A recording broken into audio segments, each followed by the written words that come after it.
Estou revendo um monte de gente boa, com os quais já convivi, pelos quais já fui acolhido, na casa de alguns que eu já me hospedei, outros que dividiram uma parte do meu ministério num momento extremamente importante da minha vida, que foi no começo, aqueles que são de Alexandria, que são do Pau dos Ferros. É uma alegria revê-lo.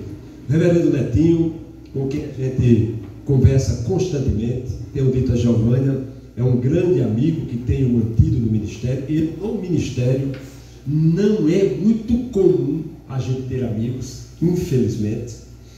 Também o pastor Lenilson, que está aqui conosco, passou uma temporada em Currais e tivemos a oportunidade de conviver com ele, e todo esse pessoal a gente podia ver. Lá o Geso, que é da Igreja Batista, estivemos juntos um período atrás, em outras ocasiões, quando preguei aqui na cidade de Martins, em uma delas na praça, a outra aqui na igreja, não me recordo quem era o obreiro, nós viemos como grupo de motociclistas lá de Currais Novos, e no culto de domingo nós estivemos aqui pregando a palavra do Senhor. Então é uma alegria muito grande. O Jairto, quando ele me convidou com antecedência de 7 meses. Quando o camarada com antecedência de 7 meses, é porque ele é muito sabido. E deve ter aprendido a lição, porque o Netinho faz isso, ele convida um ano para o outro. Eu fico procurando uma desculpa. Como é que eu vou achar uma desculpa? Vou dizer que tem agenda daqui a um ano. Cara, não tem como dizer. Então, ele fica meio assim e aceita. Mas, brincadeira à parte, é sempre um prazer muito grande atender o convite de qualquer igreja. Quando se trata das igrejas do Alto Oeste, mais ainda. Todos sabem da queda que eu tenho por essa região.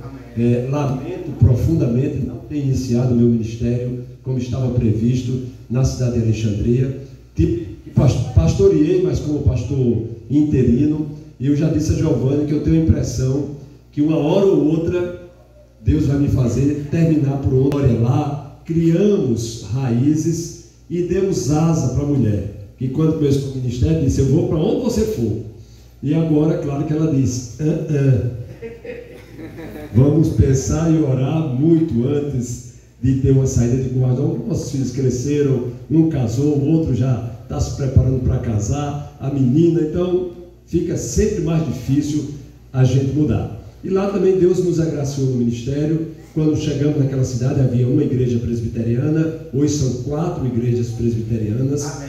São 6 pastores, 7 pastores que residem lá. É um trabalho efervescente, com desafios, é claro, mas tem sido muito pródigo o ministério dos nossos irmãos pastores lá, o nosso também. Hoje, a 4ª igreja, ainda a congregação, mas já com musculatura suficiente para se organizar, creio eu, que no próximo ano.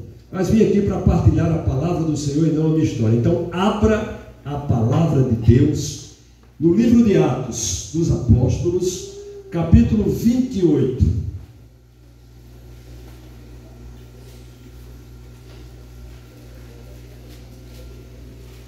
Jair arranjou um apartamento assim muito especial para a gente. Quando quiser chamar de novo, já está convidado para eu vou trazendo mais gente, viu? Capítulo 28. Meus queridos, assim como vocês estão, eu queria só que você tivesse atenção nesse texto que descreve o sonho de um dos maiores pregadores de todos os tempos. Estou falando do apóstolo Paulo. E se você me perguntar qual o maior sonho de Paulo, provavelmente eu não vou saber, mas um deles era pregar em Roma. Roma era a capital do mundo. Capital do mundo. Não era capital apenas do império, era a capital do mundo. E o apóstolo Paulo, ele era extremamente comprometido com a producência, ele era estratégico. E ele sabia que precisava pregar o evangelho de Jesus Cristo lá, no coração do mundo, para que de lá se alastrasse pelo mundo inteiro. E ele não estava errado. Paulo era um pregador desejado. Algumas das igrejas que ele fundou sequer ele visitou, sequer ele foi lá. Algumas das cartas que ele escreveu tiveram uma influência extraordinária na igreja e continua influenciando. Não há igreja hoje que não passe pela graça que Deus deu ao apóstolo Paulo quando escreveu pelo menos 13 cartas que estão no Novo Testamento. Estou falando realmente de um dos maiores pregadores de todos os tempos. E estou falando de um homem que tem um sonho super ambicioso e que esse texto vai descrever a realização do sonho que ele teve. Uma vez em terra verificamos que a ilha se chamava Malta. Os bárbaros trataram-nos com singular humanidade, porque acendendo a fogueira, acolheram-nos a todos, por causa da chuva que caía e por causa do frio. Tendo Paulo ajuntado e atirado à fogueira um feixe de gravetos, uma víbora, fugindo do calor, prendeu-se-lhe na mão. Quando os bárbaros viram a víbora pendendo na mão dele, disseram uns aos outros: certamente este homem é assassino, porque salvo do mar, a justiça não o deixa viver. Porém ele, sacudindo o réptil no fogo, não sofreu mal nenhum. Mas eles esperavam que ele viesse a inchar ou a cair morto de repente. Mas, depois de muito esperar, vendo que nenhum mal lhe sucedia, mudando de parecer, disseram: se ele por favor, se ele Deus. Perto daquele lugar havia um sítio pertencente a um homem principal da ilha chamado Públio, o qual nos recebeu e hospedou benignamente por 3 dias. Aconteceu-se achar enfermo de disenteria, ardendo em febre, o pai de Públio. Paulo foi visitá-lo e, orando, impôs-lhe as mãos e o curou. À vista deste acontecimento, os demais enfermos da ilha vieram e foram curados, os quais nos distinguiram com muitas honrarias, e tendo nós de prosseguir viagem, nos puseram a bordo tudo o que era necessário. No verso 11, a continuação da viagem, e no verso 16, Paulo finalmente chegando em Roma. No verso 23, Paulo prega na cidade que era o coração do mundo. Amém? Amém? Amém. Bênção. Eu queria que você fechasse os seus olhos e numa rápida oração, não eu, mas eu e vocês disséssemos assim: Senhor, fala comigo nesta noite. Porque você pode entrar aqui, sentar-se nesse banco, a gente trocar alguns abraços, cantar alguns hinos, e amanhã você chegando em casa, as pessoas lhe perguntarem: como foi o culto? Foi bom. Por quê? Tinha muita gente. O louvor foi muito bom. E o que mais? Não, a fulaninha estava com uma roupa muito esquisita. Não, você não precisa ver, fulano chegou atrasado. E o que mais? Não, o pastor demorou muito no sermão. E o que mais? Rapaz, tem um cabo de Coanó, fala demais. E aí você começa, mas eu queria que você fizesse uma oração que pode mudar a sua vida. E a oração é essa: Senhor, fala comigo nesta noite. E amanhã, não é segunda, domingo, mas qualquer outro dia, quando perguntarem a respeito desse culto, você pode dizer assim: eu não sei o nome daquele pregador, não sei de onde ele saiu, nem para onde ele foi, não sei que roupa estava usando a irmã, não sei quem chegou e quem não chegou, mas eu sei de uma coisa: Deus falou comigo. E quando Deus fala com a gente, o rumo da nossa vida é mudado. Quando Deus fala conosco, namoros são encerrados, outros são casados. Quando Deus fala conosco, negócios são encerrados e outros são abertos. Quando Deus fala conosco, enfermidades são descobertas e outras são curadas. Quando Deus fala com a gente, a vida da gente muda. Nunca Deus haverá de falar com a gente e a gente continuar do mesmo jeito. Portanto, a maior dádiva, o maior presente que pode lhe acontecer a você e a mim é nesta noite o Senhor falar com a gente. Ele é o que é nosso Pai. Quando a gente pede uma coisa ao Pai, o que é que o Pai faz? Ora, Jesus disse: se vocês que são ruins sabem da coisa, a porta lhe é aberta. Então eu quero encorajar você nesta noite. Talvez nada mais aconteça de bom, mas se nada mais acontecer de bom, teria acontecido a melhor de todas as coisas: você abrir a sua boca e o seu coração e repetir comigo 3 ou 4 palavras: Senhor, fala comigo nesta noite. Não com a fulaninha que ficou em casa, não com o Beltrano que está do meu lado, mas comigo. Eu quero que o Senhor fale comigo nesta noite. E todos nós precisamos ouvir a voz de Deus. Todos nós precisamos ouvir a voz de Deus. Então eu queria que você fechasse seus olhos e pode abrir a sua boca e repetir comigo, se você quiser, dizendo: Deus, fala comigo nesta noite, em nome de Jesus. Quem diz amém? Amém. Paulo realizando o seu mais cálido, intenso sonho de pregar no coração do mundo, na cidade de Roma. Esse era um sonho antigo do apóstolo Paulo e estava se realizando agora meio que no crepúsculo, no final da sua existência. E quando eu penso, quando eu sonho talvez em pregar na cidade de Martins, eu estou pensando onde eu vou ficar.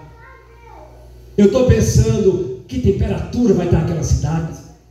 Eu estou pensando num passeio depois. Eu estou pensando que tinha um varão super cortês com a sua esposa para me receber. Eu estou pensando que alguns dos meus amigos que há muito tempo eu não via, eu vou rever. Olha o clima de festa.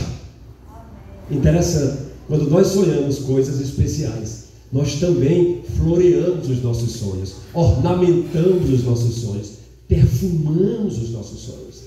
Paulo, certamente, não diferentemente da gente, deveria pensar: quando eu for para Roma, talvez eu chegue pela porta da frente, talvez tenha uma caravana, talvez tenha um grupo de irmãos, talvez tenha uma igreja me esperando. Mas Paulo estava aí, em um navio, indo para Roma, na condição de prisioneiro. Paulo estava preso, agrilhoado, com correntes prendidas aos seus pés. E para não, como se não bastasse, além da situação que ele estava, o navio naufragou. Você já parou para pensar quando você quer fazer a vontade de Deus e nada sai do jeito que você pensou? O sonho era nobre, o desejo era talvez o mais sublime, a intenção era melhor, o plano estava arquitetado muito provavelmente na cabeça dele, com todos os detalhes, mas nada aconteceu do jeito provavelmente que ele imaginava. Ele ia para Roma, mas ia preso. Eu não queria vir para Martins preso.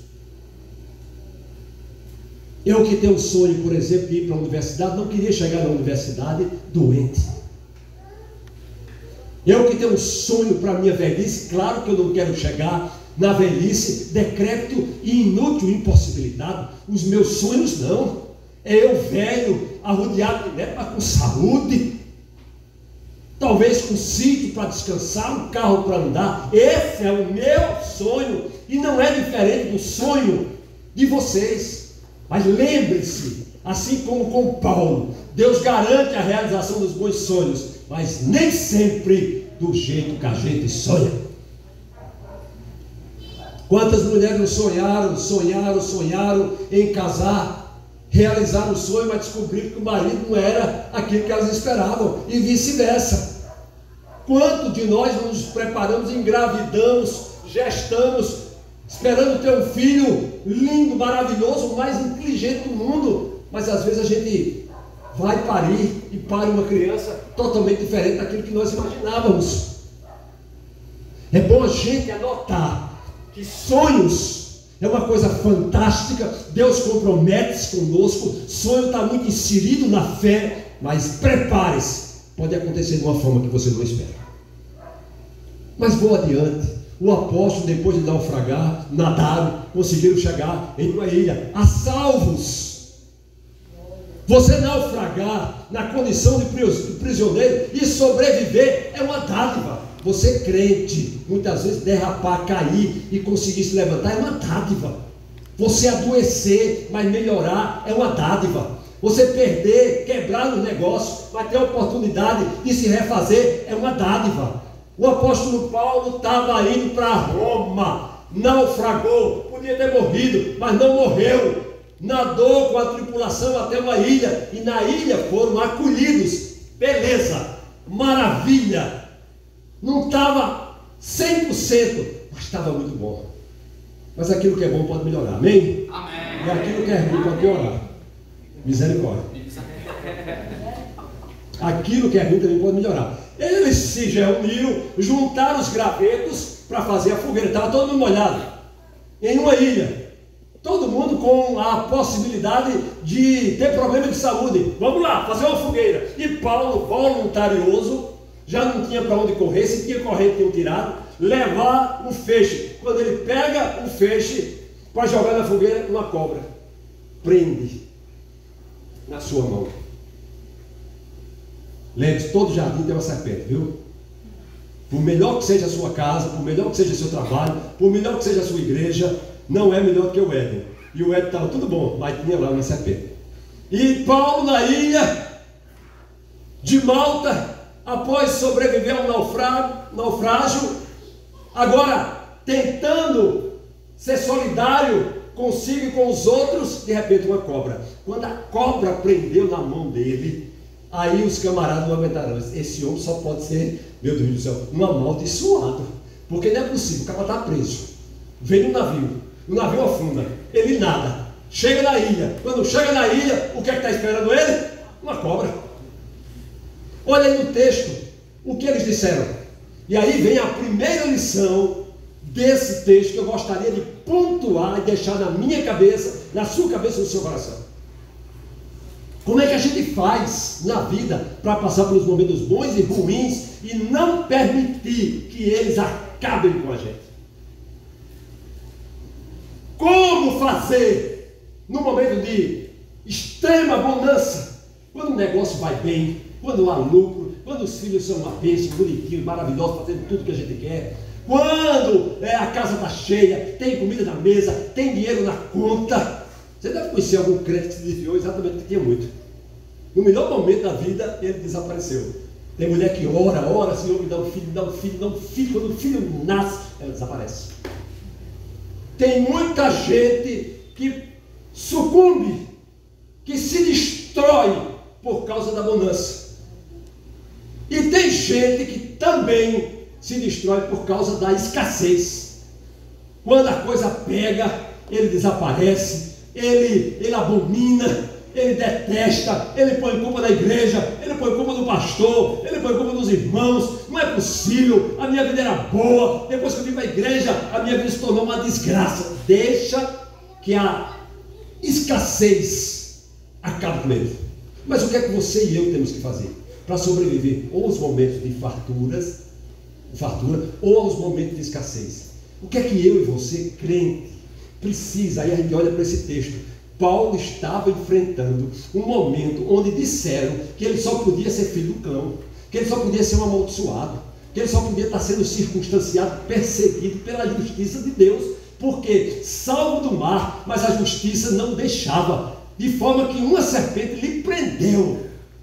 Eu não sei você, mas é bem provável que você também já tenha sofrido esse tipo de acusação. Quando você liga um programa de televisão, num programa de um canal, né, desses neopentecostal, não estou falando deles, eu estou só dizendo, descrevendo a realidade. Aí o irmãozinho chega assim na frente, pega o microfone e diz assim: eu não tinha nada, perdi tudo, mas agora Deus me recuperou. Eu agora tenho 2 apartamentos, 3 carros. Aí ele começa e os irmãos, pá. Você não vê alguém chegar lá e dizer assim: rapaz, eu tinha tudo, e depois que eu aceitei Jesus, perdi tudo. Porque tudo que eu tinha era fruto de ilicitude, de negócio mal feito, de negócio mal desenhado. Mas o cara não vai botar um testemunho desse no ar.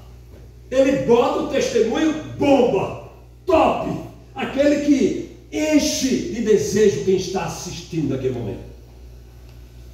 Mas não são esses os que vão enfrentando uma avaliação.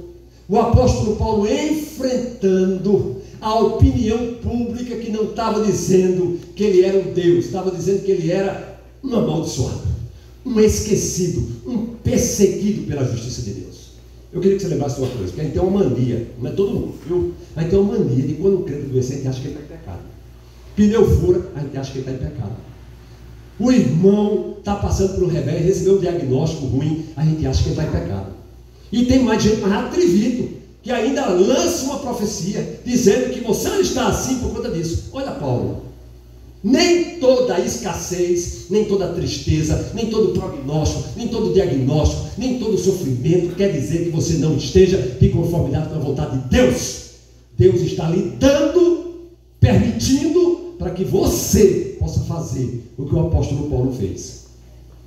Soltou a serpente para lá, continuou conversando, e quando os caras viram que ele não morria, mudaram o parecer. Aquele que era um amaldiçoado agora foi confundido com o quê? Um Deus! Esse é o cara, crente. Esse aí é o pastor que eu quero na minha igreja. Esse aqui é o irmão. Se for solteiro, que eu quero que case com a minha filha. Esse aí. Olha só como nós podemos mudar. Já pensou se o apóstolo Paulo não fosse Paulo, fosse um João da vida como eu? Ou talvez você, porque nós somos tão fracos para elogio. O camarada faz um sermão bom, aí chega um irmão que nem ouviu o sermão, rapaz, você foi uma bênção. Essa é para casa, chega o paletó apertado, se a camisa for justa, você se rasga. Homem não aguenta um elogio. Nossa vaidade é tão aflorada que quando alguém atiça, dá um assopro, a gente se despedaça. Imagine ser confundido com Deus. Imagina eu pregando na cidade de Martins ou em qualquer outra cidade, pregando a palavra do Senhor, e de repente alguém diz assim: esse cara só pode ser um anjo. É quando a bonança, é quando o parecer positivo, é quando quando somos ovacionados, aplaudido, a gente acaba tendo dificuldade. Quantos já não vieram aqui à frente, nessa ou em qualquer outra coisa, cantavam tão bem que um dia alguém criticou assim: não canto mais. Quantos irmãos são tão importantes, tão providos financeiramente, que quando tem uma raiva na igreja, dizem: ali eu não vou mais, porque tem uma filha de pastor me disputando. Quantas vezes, irmãos, nós não permitimos que o nosso talento, o nosso dom, que há dado presente, aquilo que vem de Deus, transforme a gente numa coisa ruim. Salomão disse: eu não quero nem a riqueza extrema, nem a pobreza. A pobreza para que eu não venha mendigar, e nem a riqueza extrema para que eu não venha esquecer-me de onde vêm todas as coisas. O apóstolo Paulo estava passando na realização, no rumo à realização dos seus sonhos, por um momento dentro da sua existência. Ele não fraquejou, não estou dizendo isso, ele nem pestanejou, mas ele foi assediado. Primeiro, quando foi chamado de um amaldiçoado. Segundo, quando foi chamado de Deus. E eu quero aqui que você tenha muito cuidado, porque tanto por causa das calúnias e injustiças você pode se esquecer de Deus, como por causa dos elogios e dos apreços você pode se distanciar de Deus. Tanto você pode se distanciar de Deus por não estar recebendo dele aquilo que você esperava, como você pode se distanciar de Deus por estar recebendo além daquilo que você esperava. Você vai conhecer gente que abandonou a Deus e os seus caminhos porque a vida estava difícil, e você vai encontrar gente que abandonou o Senhor exatamente porque a vida estava boa, fácil demais. Nós vivemos um momento econômico de apogeu há uma década e pouco atrás ou mais, e nós tínhamos dificuldade de reunir crente no domingo. Todo mundo estava na sua casa de campo. Retiro acabou. Por quê? Eu ia lá me imprensar no retiro com 200 pessoas, com um banheiro só, muitas vezes. O cabo orava para não dar vontade, porque se desse estava rindo. A fila, eu fui para o retiro uma vez, que eu fui junto inclusive com a igreja de Caicó. 2 banheiros. 2 banheiros e mais de 200 pessoas. Eu nunca orei tanto na minha vida para não dar vontade, porque se desse vontade era tenso. Mas quando você tem a sua casa, você vai deixar de ir para a sua casa, você e outro casal, para ir se imprensar no retiro? Quando você pode sentar na sua sofá confortável, com a smart maravilhosa, com a internet de alta velocidade, e ver o pastor que você quiser, vai sentar no banco, que esse banco é macio, né? Você precisa da minha igreja. As cadeirinhas de plástico, de vez em quando você abre, puf! Não deixa. Você acha que um homem poderoso, com vários certificados na parede, com a pós-graduação, doutorado, dinheiro no bolso, vai sentar aqui, na hora que o Jairton, ou o Netinho, ou eu, ou o Lenilson falar, ele vai dizer, isso não sabe nada. Olhe só como o engrandecimento pessoal pode diminuir a sua grandeza espiritual. O apóstolo Paulo foi confundido com amaldiçoado, mas não permitiu que isso o abatesse. Não é assim que acontece com a gente. Quem já tem 6 vezes na igreja evangélica já teve pelo menos umas 10 razões para deixar. Você que é crente em qualquer igreja já teve razão de sobra para deixar. Você não deixou, amém? Amém. Mas muita gente deixou. Deixou porque foi uma observação da roupa, um comentário do sorriso, um comentário do penteado, porque foi uma cara feia. No dia que o pastor não apertou minha mão. Está me desprezando, pastor. Inclusive tem irmão que quando termina o culto ele amarra a gente. A gente doido para falar com o povo. E aí, se não falar, esse pastor não gosta de mim. A gente permite que as coisas ruins nos afastem, ou permite que as coisas boas nos afastem. E o terceiro e último ponto desse texto, e a última lição desse texto, vem por conta de uma necessidade que surgiu. O dono, o manda-chuva da ilha se chamava Públio, e o pai de Públio estava doente. Desinteria e muita febre. Quem conhece um pouquinho de medicina, infecção intestinal. Naquele tempo estava frito do ódio dele. Então, o que é que acontece, meus irmãos? Depois de você ser chamado de amaldiçoado, surgiu a necessidade, tu ia.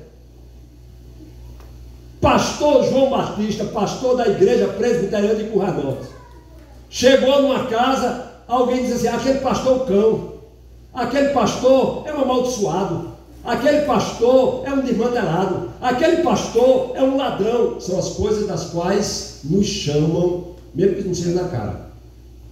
Aí eu digo, tá certo, aguentei tudo calado. Daqui a pouco chega e diz assim, ei, o pai da senhora, dona da casa, está doente. O que é que você faz? Vamos ser sinceros, pastor João Batista. Eu digo, como é, meu irmão? Meu pai está doente, se eu posso orar por ele, posso fazer aquela oração. Prepare e leva, Senhor.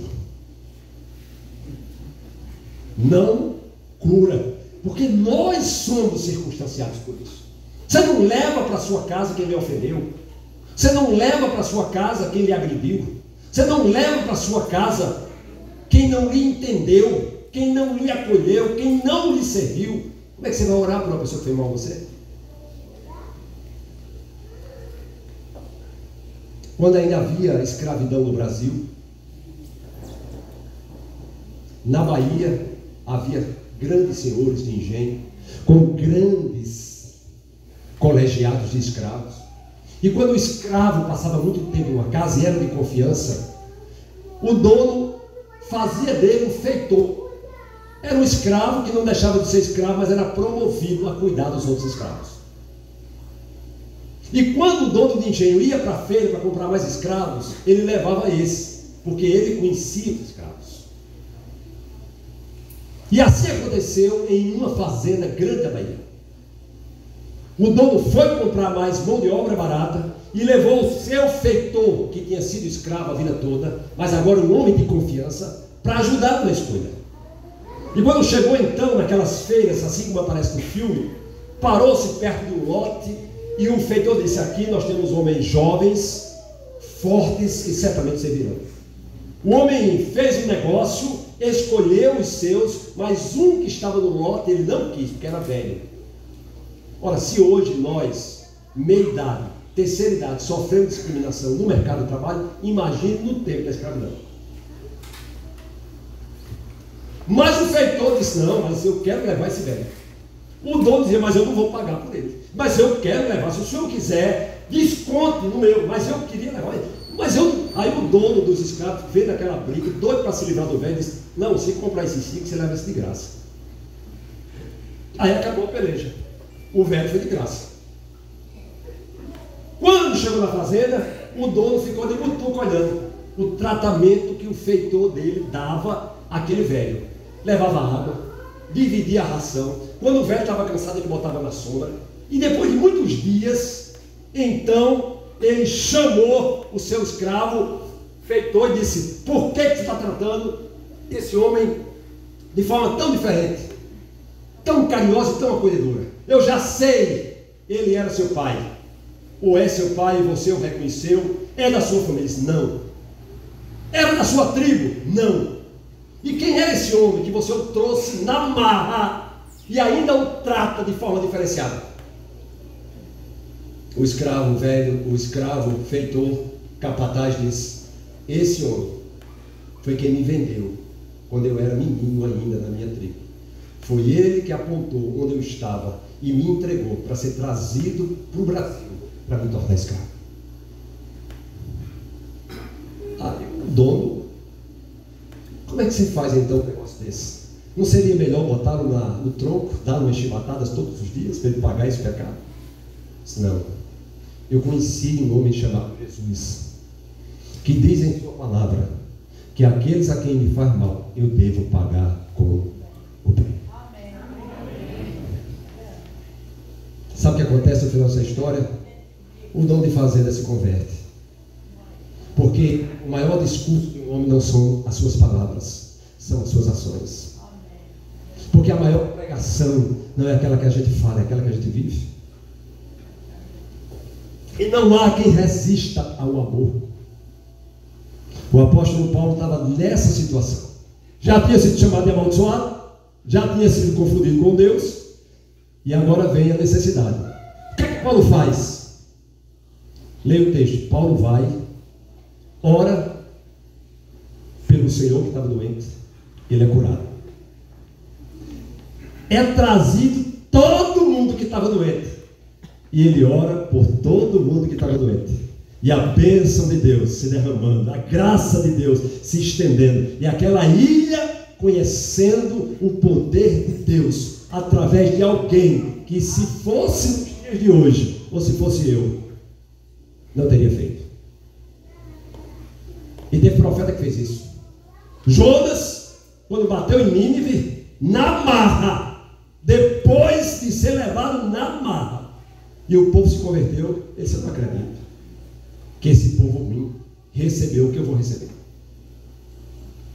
Queridos, primeira lição: não deixe que a escassez, os momentos ruins, os problemas da vida torne você em um fracassado espiritual, em um destituído da glória de Deus, em um desistente da vida cristã. Não deixe que o apreço, a bonança, os elogios o transforme em algo que está acima daquilo que de fato você é.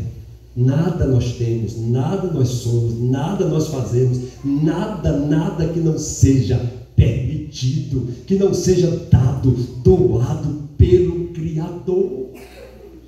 Até uma unha encravada gera uma íngua e bota a gente de cama. Um dia o homem está saltitante e alegre, no outro dia ele está sendo ameaçado quanto à sua vida. Mas a terceira e última lição é a mais valiosa nesse texto.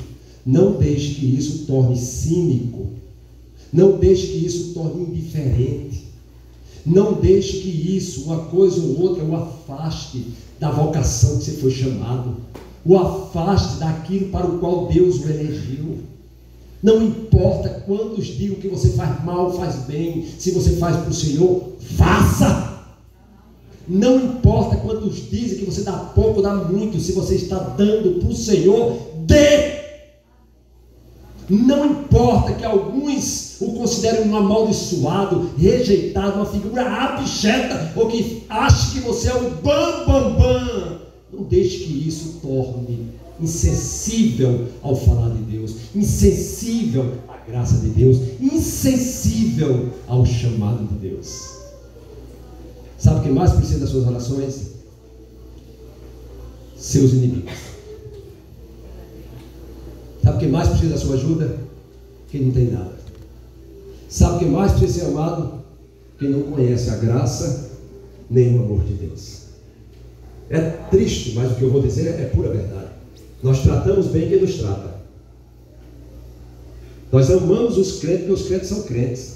Crente já tem amor demais. Não estou dizendo que você não ama o seu irmão. Ame, é comum. Porque vai ler a palavra, a igreja é inimiga. Inimiga nesse aspecto, não. Nós somos o sal que dá sabor. Nós somos o sal que preserva da putrefação.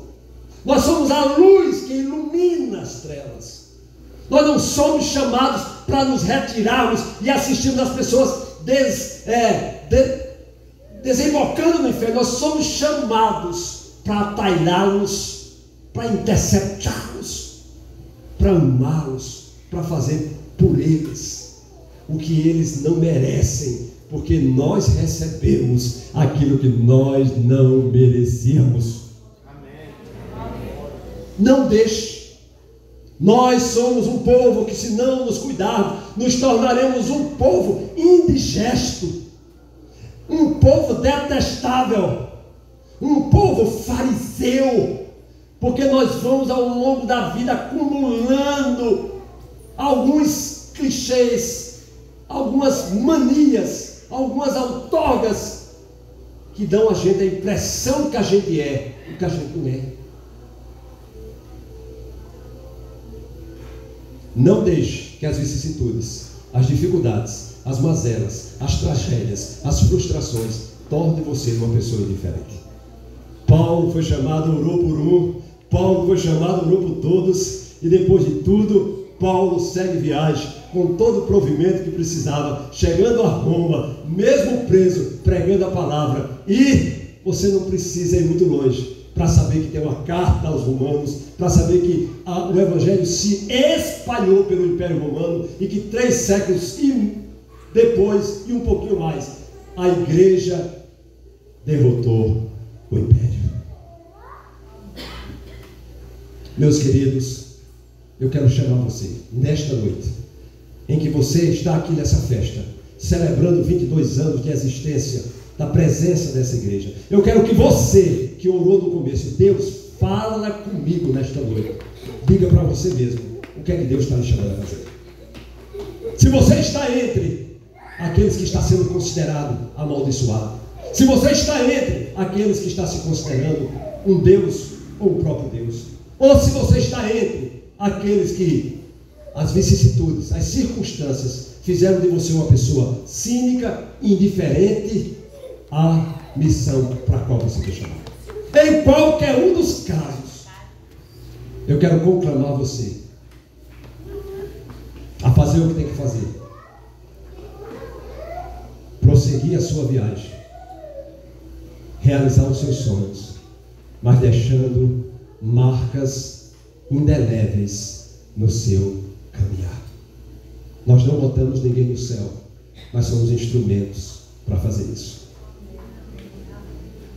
Eu queria que você, nesta cidade, ou na sua cidade, eu ou em qualquer lugar, pudéssemos cultivar os maiores sonhos, e mesmo que eles não aconteçam como nós imaginávamos, possamos, ao longo da nossa trajetória, não permitir que os revés, nem tampouco as coisas boas, nos tornem crentes, indiferentes, cínicos e completamente dissociados do plano original de Deus para a sua vida. Curva a sua cabeça mais uma vez.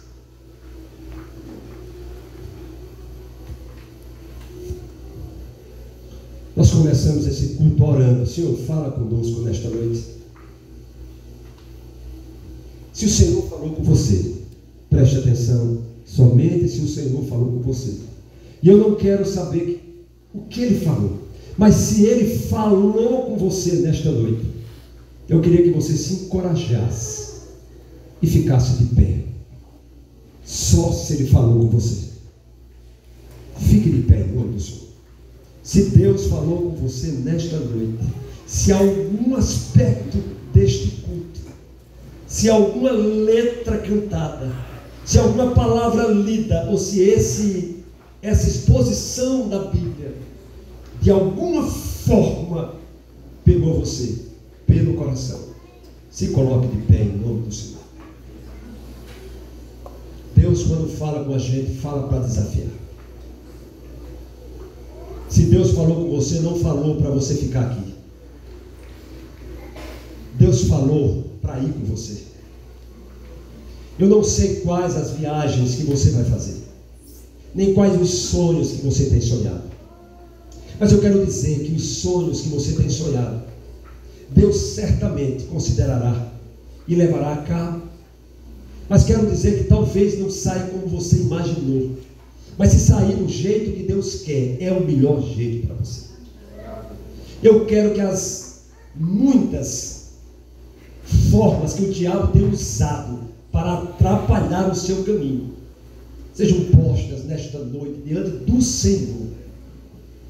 Se as muitas bonanças, elogios, apreço, considerações, títulos, se o recurso que você tem obtido na vida tem atrapalhado você, eu quero desafiar você a colocar diante de Deus, não para Ele tirar, mas para Ele dar a você a condição de usar acertadamente. Amém.